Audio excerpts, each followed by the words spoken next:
I was shopping with Karl before Christmas, and we went round sort of Piccadilly and St James's, and those really beautiful shops around there. And I went in one shop. You had to ring a bell to enter. Yeah. They came down, and it's like a iconoclastic sort of shop, and they found things from churches and nearly all Russian 16th century pieces onwards. This beautiful carvings and paintings and statues. And I went, oh, it's beautiful. And as I was looking round, I heard Karl sidle up to the bloke and go, "What's the newest thing you've got here?"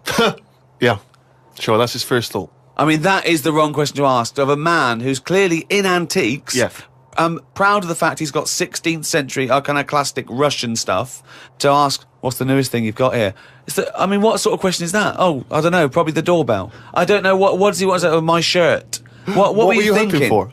I think it's an all right question, because he was saying there's loads of old stuff in there, and he kept going on about the old stuff. So what was to say? Well, what's the newest thing you've got? And what was? Do you know what he said to it? The other question he asked him?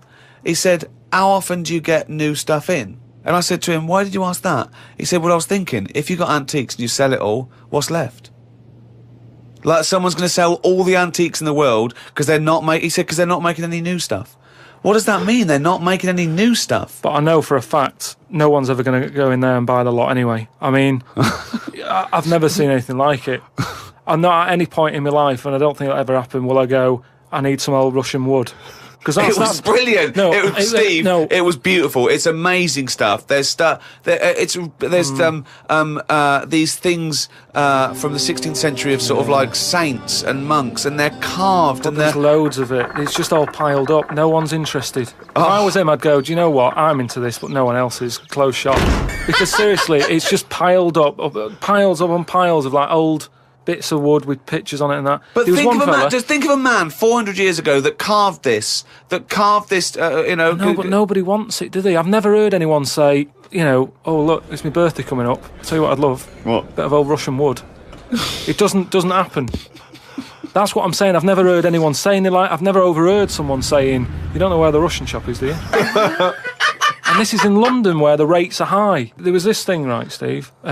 Them old drawings on, like... It was like a panel from a church that someone had painted. Right, yeah. And I think it was like, from sort of like 1590 or something. Yeah. And it was this a picture of this saint, wasn't it? It said 1590. It could be from any time, really. So there's this one there, right, leaning up against the wall. And most of them in there was that Stalin bloke, right? But there was this little... Right, can I just stop with there? Lenin. Right, okay. all right then. Yeah. So he was on all these bits of wood and stuff, but I saw this other little face, right, little fella with a beard, right? So I said, "Who's this bloke here?" He said, "Oh, the story there, right?" He said, "It's this little fella, and he got mugged back in Russia."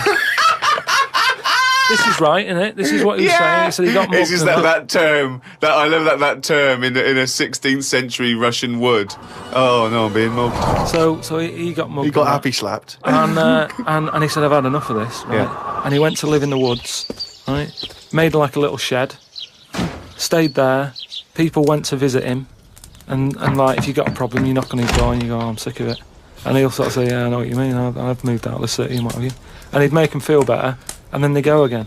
Now, why has that man got a plaque?